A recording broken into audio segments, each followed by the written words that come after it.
ঢাকা দিল্লি সম্পর্কে নতুন করে উত্তাপ ছড়িয়েছে শেখ হাসিনা ইস্যু। এবারে সরাসরি ভারতের কাছে কড়া বার্তা দিয়েছে বাংলাদেশ। বার্তাটি শুধুমাত্র একজন ব্যক্তিকে ঘিরে নয়, বরং দুই দেশের ভবিষ্যৎ সম্পর্ক নিয়েও। প্রধানমন্ত্রীর পররাষ্ট্র বিষয়ক উপদেষ্টা হুমায়ুন কবিরের সঙ্গে ঢাকায় নিযুক্ত ভারতের হাই কমিশনার দীনেশ ত্রিবেদীর জরুরি বৈঠকে বিষয়টি গুরুত্ব পায়। বৈঠকে বাংলাদেশের পক্ষ থেকে কড়া বার্তা দিয়ে জানানো হয়, শেখ হাসিনা সহ কার্যক্রম নিষিদ্ধ কোনো সংগঠনের ব্যক্তি যদি ভারতের ভূখণ্ড ব্যবহার করে রাজনৈতিক বক্তব্য দেন বা বাংলাদেশের অভ্যন্তরে অস্থিতিশীলতা তৈরির চেষ্টা করেন, তাহলে তা দুই দেশের ইতিবাচক দ্বিপাক্ষিক সম্পর্কে নেতিবাচক প্রভাব পড়তে পারে। নগদ নিয়ে এলো হার না মানা হার অফার। সর্বনিম্ন 10,000 টাকা রেমিটেন্স নগদে পাঠালে থাকছে স্বর্ণের হার জেতার সুযোগ।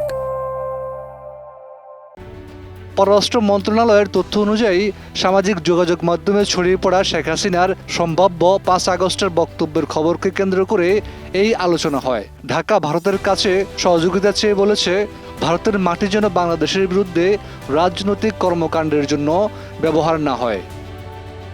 বাংলাদেশের পক্ষ থেকে এমন বক্তব্যের জবাবে ভারতের হাই কমিশনার দীনেশ ত্রিবেদী আশ্বাস দেন, বিষয়টি গুরুত্বের সঙ্গে দেখা হবে এবং প্রয়োজনীয় খোঁজখবর নেওয়া হবে। পাশাপাশি এ বিষয়ে যথাযথভাবে ব্যবস্থা নেবে নয়াদিল্লি।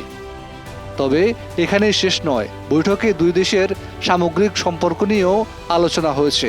উভয় পক্ষই পারস্পরিক শ্রদ্ধা, আস্থা ও অভিন্ন স্বার্থের ভিত্তিতে সম্পর্ক আরও এগিয়ে নেওয়ার প্রত্যাশা ব্যক্ত করেছে। একই সঙ্গে নিয়মিত সংলাপ এবং গঠনমূলক যোগাযোগ অব্যাহত রাখার উপরও গুরুত্ব দেওয়া হয়েছে। এমন ঘটনার পর রাজনৈতিক বিশ্লেষকদের নজর এখন দিল্লির পরবর্তী পদক্ষেপে। কারণ শেখ হাসিনা ইস্যু এখন শুধুমাত্র একটি ব্যক্তিকে ঘিরে নয়, বরং বাংলাদেশ ভারত কূটনৈতিক সম্পর্কের একটি সংবেদনশীল পরীক্ষায় পরিণত হয়েছে।